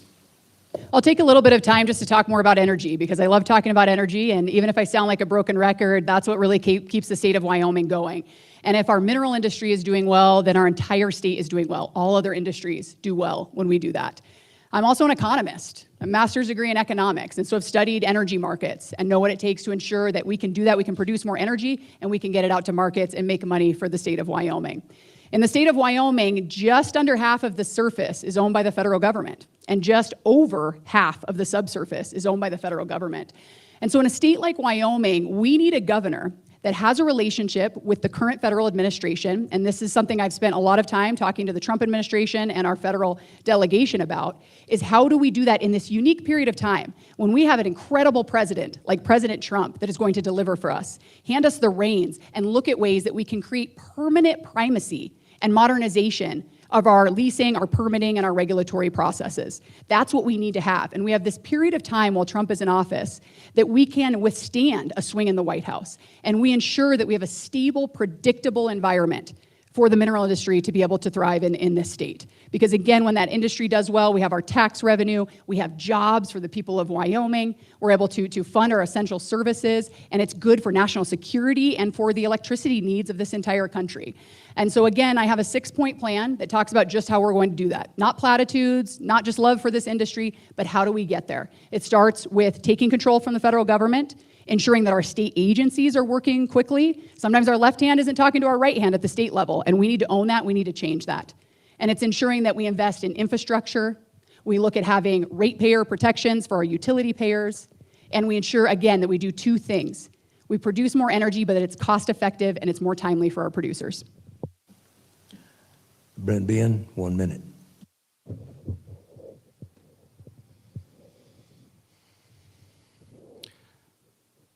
You know, when this comes down to everything in this state's permitted. Okay, so right now under Oil and Gas Commission, it used to be to where these developers had to develop the land within a year. Okay, it's been extended to 2 years, if not longer. So when you get these developers out there that can play the market, that's what ends up happening. And this is all controlled at the state level. Okay, and what ends up happening is that they don't. Okay, they play the market, and we're not getting this oil out of the ground or whatever it is, mineral extractive industries. And to that point, extractive industries is down 23% since this current governor's been in there. Folks, that's why your taxes are going up so high. Okay, because they used to pay so much of our bills. But when you come down to our property tax, whether it's residential, ad valorem, whatever it is, they used to take the major brunt of that, but it shifts to the taxpayer because if you don't pay your taxes, you lose your home. All right, now for this topic, we're back to Ms. Degenfelder to speak first. Oh, this is kind of a long one here. So it is.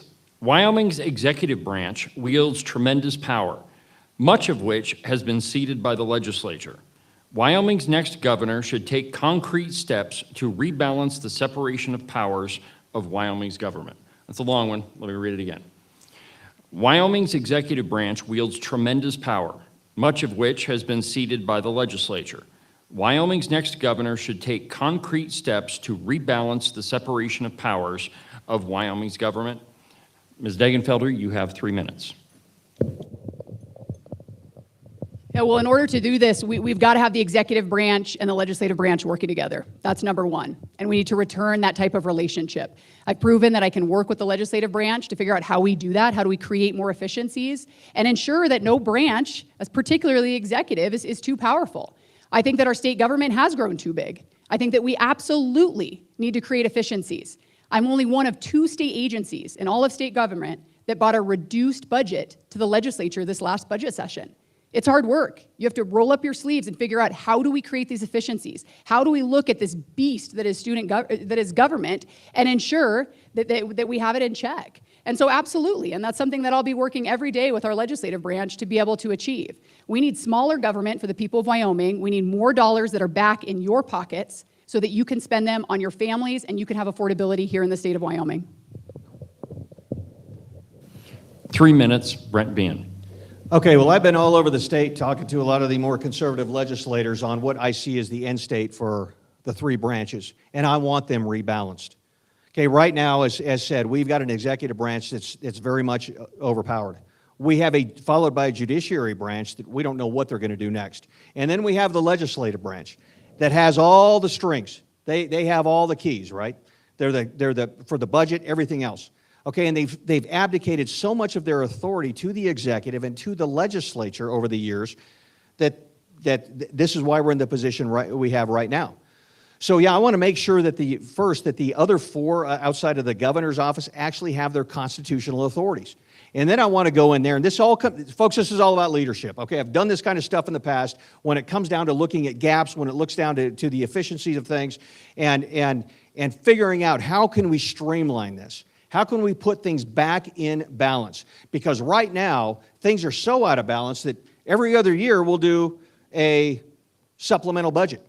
Now, I've been very clear that unless there's a constitutional reason to do a supplemental budget next year, we're not doing it. But I will tell you this, it's become so commonplace that people think it's the norm. And it's just like we have this executive branch right now. Okay, why is there a single A&I? Why isn't, the treasurer, the superintendent, the secretary of state, all the other ones, the auditor, hiring their own people? I don't know. As we kind of look around at this, it's like, why is this all hidden underneath the executive branch? Why is the Department of Audit underneath the executive branch? So there's a lot of power there that's been consolidated under the executive branch, and it needs to be rebalanced back to what it's supposed to be, but it needs to be done permanently. And I know there's some legislators in here, we've had this conversation on how do we do this, because I want to make sure this is done legislatively to where it never, ever, ever happens again. But it's going to be one of those things, it's going to take the will to do it, because we know that this giant bureaucracy that we live in this state, I mean, we have the largest state government per capita in the nation. Alaska's a distant second, and it's just grown. And we got to keep feeding this beast. Well, under my watch, we don't. That is one reason why I want to audit everything. Everything. We have not done a statewide budgetary audit since 1989. Folks, that's completely unacceptable. Now, I recognize that the municipalities do their audits because they have to constitutionally within 6 months of the end of the fiscal year. I totally get it. But we got to audit the audits, right? And when we see the judiciary make some of these decisions like they have on abortion, like they have with Johnson County, where the folks in Johnson County do not have standing to see how their money is being spent, folks, that is precedent for the other 22 counties. And my answer is absolutely no. So it does take humility to relinquish power, and I'm all about that. I know exactly how to do that. I've been leading my entire adult life to make that happen.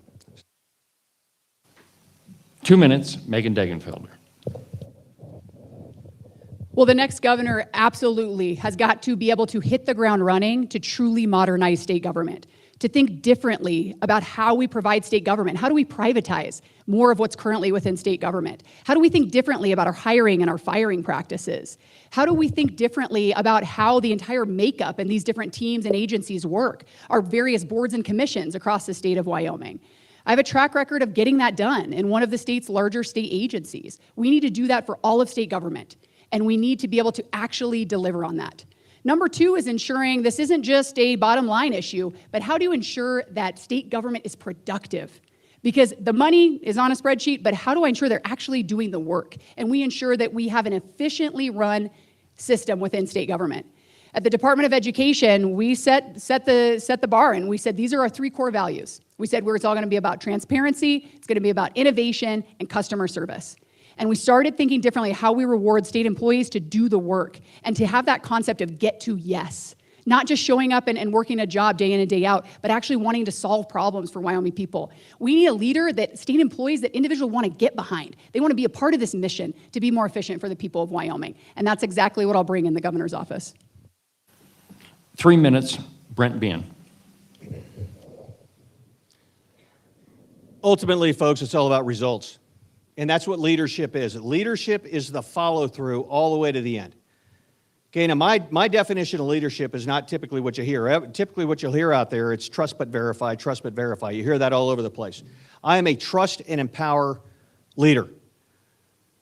I define the objective, I define the time and the fiscal constraints, and as long as it's done constitutionally, ethically, and morally, who cares how it gets done? But it is a matter of having those metrics in there to make sure it does get done. Okay, and having that oversight. And this is one of the issues I have with a lot of the legislation that gets put out there, is there are no metrics. There's no teeth to a lot of this. Okay, I want this in there. I want performance-based contracting. I want zero-based budgeting with performance metrics in there. Yeah, I do want that. And we've got to do it because you guys are the taxpayer and every dollar is owned by you. The government doesn't have a penny or an acre to its name. It is yours. And we got to remember that. Okay, we must demand excellence out of governance. I know who I'm working for. I'm working for you guys. I haven't solicited a single endorsement in this entire campaign from any elected person, anywhere. Now, I've done a few surveys here and there. Not a single one. Because, folks, when I talk about major muscle movement things that need to happen, I don't want to be indentured to either the federal bureaucracy or the state bureaucracy. I want to be able to make those decisions without any ties that are in the best interest of Wyoming, which is in the best interest of you. And that's what it's going to take. And it does take working, but it also takes the discipline. It takes discipline in accounting. It takes discipline in spending, all those things that are tearing the state apart. And we've got to be able to do it. We have to have the will to do it. And folks, again, as a retired Marine Corps colonel, that's all I did is led my entire adult life, from small to large. You know, one of the last projects I did was the largest thing going at DOD at the time, now Department of War. It was $8.7 billion. I knew where all that money was going. Obviously, I had a huge team, but it was about leadership, and these guys loved it. We made things happen. We were cutting billions of dollars of contracts per year. It was unbelievable what was happening, and we knew where it was going, and there was accounting there. Okay, if they were late, they got penalized. If they were early, hey, they got some bennies in there. But that's what we got to do. That's what we have got to do, and the folks here have to demand that from our government. Okay, we cannot accept mediocrity. Okay, this state should be #1 in the nation in all things good, whether it's on a per capita basis or not. And folks, I will never, ever, ever stop until we're there. Thank you. 1 minute, Ms. Degenfelder. I'll just respond with, if anyone insinuates that an endorsement by the President of the United States of America, President Donald Trump, is indentured gratitude or service, is misguided. because we have a president right now that is taking our country back, and I unapologetically support President Donald Trump. And he wants to hand over the reins to Wyoming to be able to lead, to take those reins, not just to hold them, but to run with them and take the authority from the federal government back where it belongs, to the states, right here to the state of Wyoming.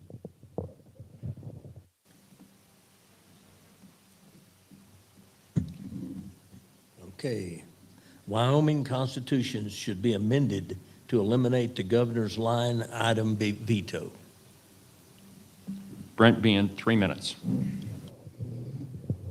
Yeah, I disagree with that. I think it's actually a good thing to have in there, particularly when it comes down to budget items. And, you know, as I look at the budget, again, this is a massive, massive budget that we've had.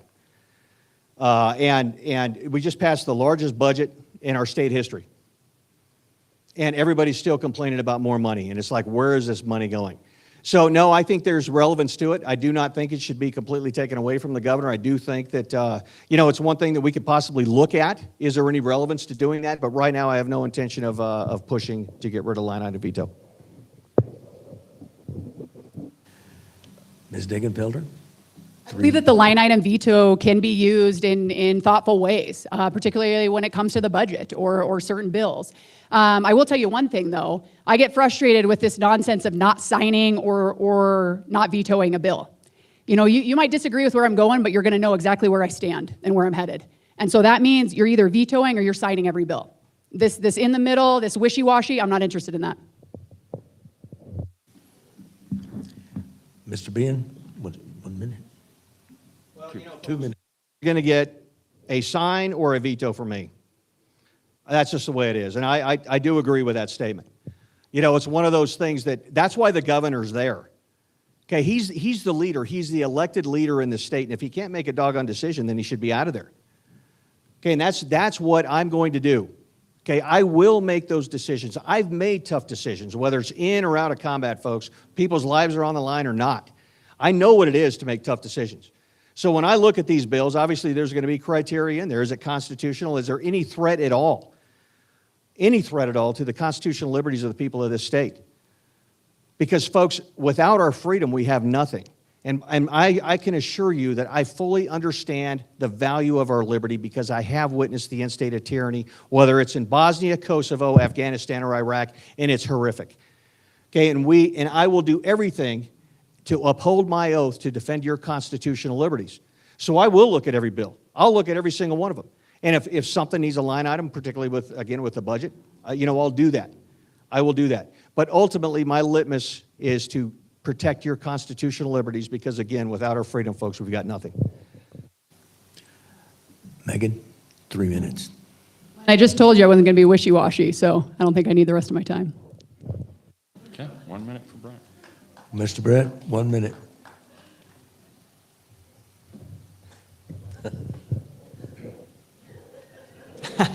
Folks, I know how to make decisions. I'll make the decisions.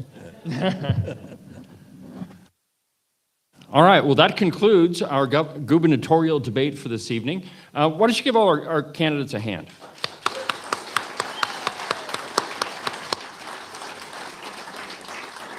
So as we did with the congressional debate, I'll give our candidates 1 minute to sum up, and as we started with Ms. Degenfelder, we'll start our closing with Mr. Bean. Folks, I do believe that the 2026 election is the most important in our state history. I've been voting in this state since I was 18 years old. Most of it's been absentee. But I've been very proud to be from this state. I do not like our direction that we're going right now, and of course I don't like the direction of the nation right now because we see socialism coming in and we see the variables that's associated with that, the big bureaucracy, the high taxes, the high energy costs, and the high inflation. Okay, I look at our economy where it's at 0.7% under this governor, 0.7%. Think about that.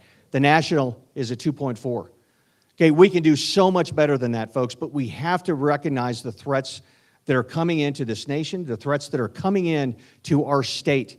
Folks, it's a direct threat to our liberty, and we got to make sure we never, ever, ever, ever surrender our liberties for any sort of temporary securities. Okay, now I will make sure as the governor that I do protect your liberty. Thank you very much. All right, Megan, 1 minute, bring us home. Well, I want to thank everyone for coming out tonight on this hot summer night. There's a lot of things you could be doing. And so to care about this election, to care about the future of Wyoming is critical. And frankly, I believe that we're at a crossroads and we have a decision to make in this race. Will we accept the status quo or will we decide that Wyoming is meant to lead? When Wyoming became the first state in the country to grant women the right to vote, we didn't give a rip what any other state thought. We did what was best for us and the rest of the country followed. That is the kind of leadership that we need in Wyoming, because across this nation, folks are looking at states to step up, to be those bold leaders, to hold true to our conservative values so that we do not become another California, another Colorado, but that all the generations in my family that came before me, that we do them proud and we keep this state as free and as true as possible. So thank you. I ask for your vote. Early voting starts July 21st, just around the corner, for the future of Wyoming. My name is Megan Degenfelder. All right, one more round of applause. I think they earned it.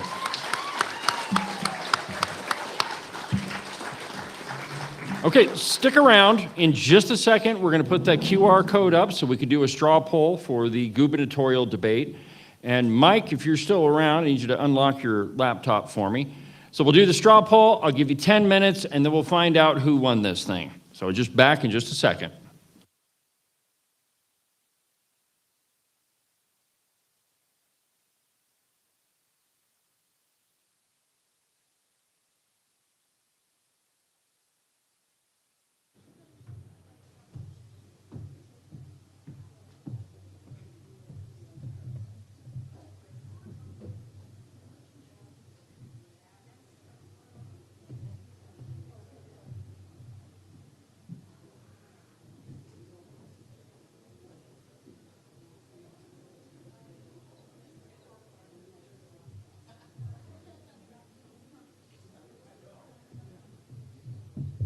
So as before, there's the QR code. Go ahead and go to the link, vote for who won the debate. I'll give you about 10 minutes. We'll come back, and then we'll finish this thing out.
All right, I don't know if that was 10 minutes, but it's, okay, all right.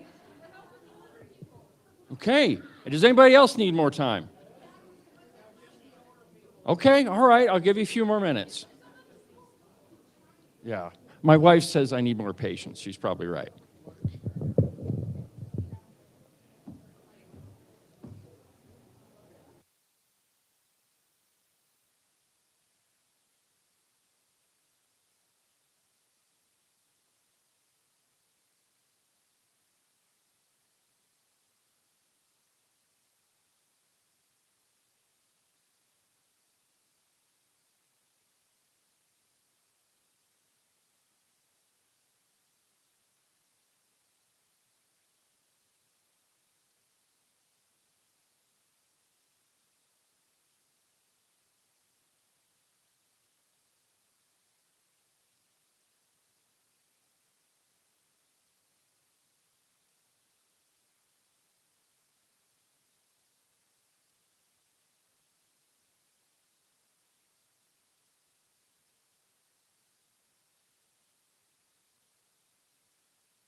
All right, so before I give you the results, there's some people that I need to thank. The staff of the Open Range Record, our writers do an amazing job. And if you can imagine how, just think about me being the guy that looks over everything you've written. And I mean, I'm telling you, I am relentless sometimes. And so they do a great job putting up with me, and they do great work. And here's the cool thing. I don't believe that you need to have a piece of paper on the wall to be able to write something. I don't believe that you have to have a piece of paper to have an opinion. There are a lot of people that have a lot of things to say, and they just need a venue to be able to say them. And so, when we started the Open Range Record, I didn't intend to hire all women, but that's how it worked out. But they do a great job. They put up with me. And so if you could, please give them all a round of applause.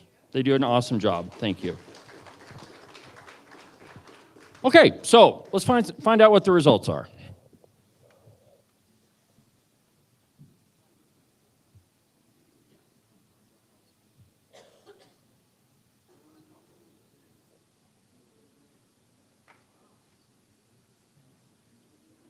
Okay, there we have it. So congratulations, Megan Degenfelder, you won the straw poll. Thank you all for attending this evening. Thank you all for reading the Open Range Record. I appreciate it. Be safe going home, and make sure you keep reading the Open Range Record. Thank you and good night.